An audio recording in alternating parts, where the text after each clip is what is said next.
we have two organizations. One, the school, where we have children from grade nursery, which would be 3-year-old, to school living certificate, grade 10, and the children would be 14, 15, 16 years old. Then we have the Pegasus Hostel, which is an organization which looks after basically children from poor background, orphans, street children, children with parents but who cannot afford to feed or look after or educate their children. So that's Pegasus Hostel.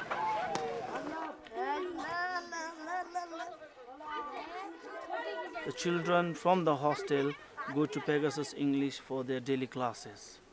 So they're linked in that way. The difference is the school, Pegasus English School, we have about 530 students. And because in the hostel you have to provide food, clothing, and almost everything a child needs. So the expense is more.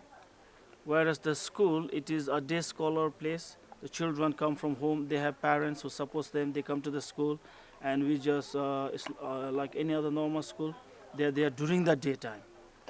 In the hostel, we try to find sponsors, funding, so that is basically the difference. And sometimes we believe that, there are many poor children in Nepal, many. And government schools, the standard is not very good. We feel that if they got better education, they could do something better. So if you give the opportunity to these children, then they can do something, even a small something where they become again independent, self-sufficient. I grew up in Bhutan.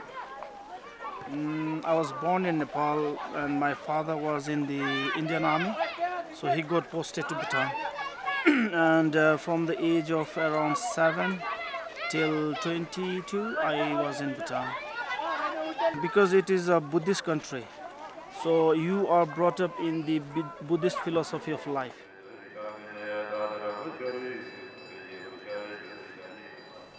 In Nepal, in the olden days, you would have the value, moral issues where you show respect to your parents, your teachers, elders basically, and then you're kind and generous to people younger than you or poorer than you. And this can be anything, in age, in wealth, everything. I don't know whether it's the political situation or whatever situation, we feel that we are losing these values. People are becoming more selfish, materialistic. So what we are trying to teach the children is that honesty, integrity, being kind, generous can never go out of fashion. After we came here, Carmen and I got a job in a school as a teacher. So we worked in that school for a year and then we moved to another school.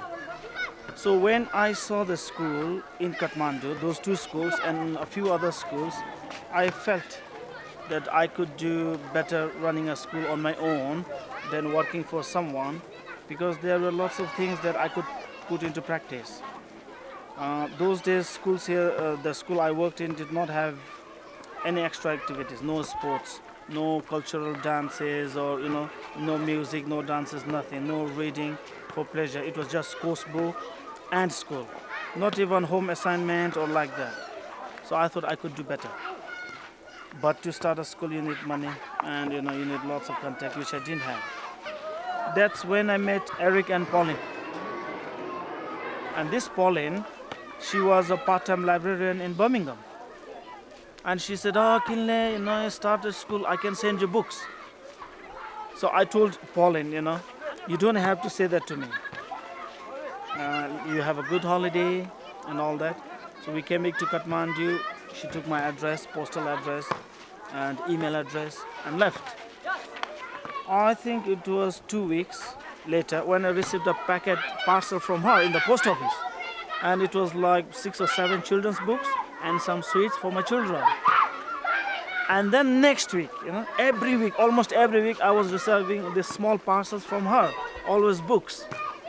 Because I love reading books, I thought, yes, if she's going to help, I'll start the school. I don't know why it came into my mind. Pegasus in Buddhist is we call it lungta, which means wind horse, and wind horse in Buddhism is associated with your luck. So we were just at home sitting talking, and then it just came. I don't remember seeing any picture or anything that time. I said Pegasus. And so we made Pegasus English school.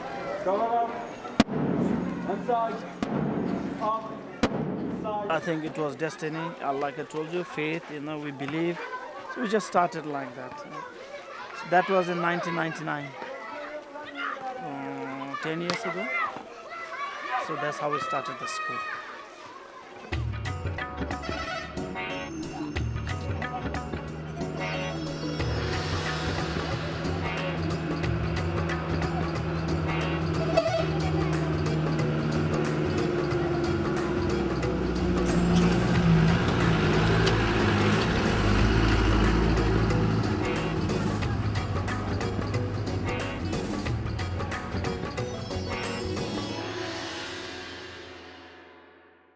Mainly we have street children in Bauda or Tamil. Tamil is this touristic area. And they are there because they meet lots of Western people whom they think will give them money, so they are there. So that's where we find them. Especially in winter when it is very cold, sometimes we see this one or two boys, very unfortunate, shivering, almost starving, sick. And then we think, this should be somewhere. So we bring them in. And Nepal at the moment is going through a very difficult time. 8 major political parties, never getting along. So I think the problem of children on the street could increase. Children need care, they need attention, they need love, they need everything actually. I have taken in more children than I could take care of and have no sponsors, and it creates a problem. So I have just, without wanting to, put a stone in my heart, let's say, and try not to think about it too much and concentrate more on doing the best we can for the children we have.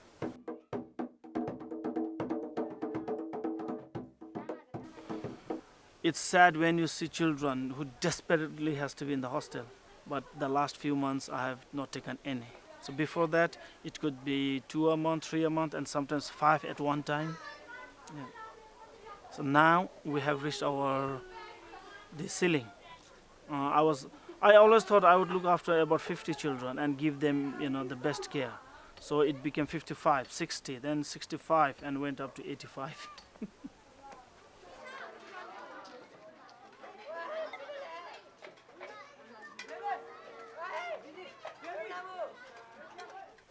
I'm from a poor background, and the only reason I have reached where I am is because education was free in Bhutan. So I could go to a good school, one of the best school in Bhutan actually. So I always felt that I should give chances to people like that background, poor people from poor background. So that was the reason, the school. And then hostel, the home now. I didn't intentionally plan to have a children's home before because it was too big a responsibility looking after children and especially orphans. So when I was approached by an organization called Chechen Clinic in Bauda. So they brought 2 children, 2 boys, young boys, orphans, and said I need to look after these 2 boys. I was not very willing because I knew it would be a big responsibility, and I already had 3 children of my own and 4 children because my youngest daughter had just been born. So yes, that's how we started the hostel. We will meet different types of friends from different place, and we will have your like big family member from different regions, and we are very happy, and we can share our joy and sorrow with each other, and we get here nice type of ideas from different friends, and it is good for us. We will get good time for the studies, and we can improve our many things. Trying to balance is difficult mm, especially when I have my own children. So, trying to be equal to my own children and the children in the hostel. And sometimes my children tell me that I don't give them enough time, but I try to give them enough love when it is possible. So, yes, it is difficult. I don't feel proud, or in the sense that when people tell me, they tell that I have achieved so much. I don't feel like that. I feel happy, and I tell everyone that I'm happy, I'm satisfied. But to I don't know how to explain that. I have a very good life. I have a happy life. I'm doing what I love doing. I can't work a routine job like being only a teacher or being only the administrator. So with what I'm doing, I have everything. Sometimes I get the opportunity to travel and be a manager, be a teacher, share my life experiences with the children, and think that I may be able to change the outlook towards life of one of these children who might in future make a difference, a big difference, help many people maybe. Purified that blood by giving oxygen, yeah, and that oxygenated blood again comes back to the left aortic heart, yeah, and after that the process is continuous. But normally I don't worry about the future. I don't worry about whether something will get done or not done.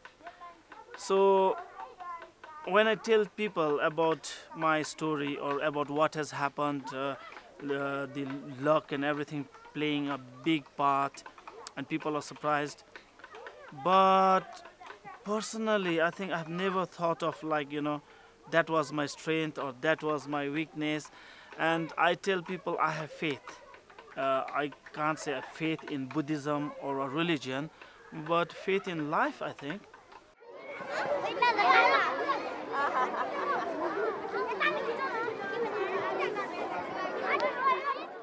Yes, karma. We talk about destiny and marriages being made in heaven or something like that. And yes, she has been very supportive, blindly following me. And sometimes I would tell her, why are you doing that? Why haven't you tried to stop me from doing something? So her support is there everywhere, in the sense that she's always there. Sometimes I ask for advice, and sometimes by maybe instinct, woman's intuition or something, she knows. Her being there for me is the greatest strength. And what I have achieved, if you call it an achievement, is because of her support.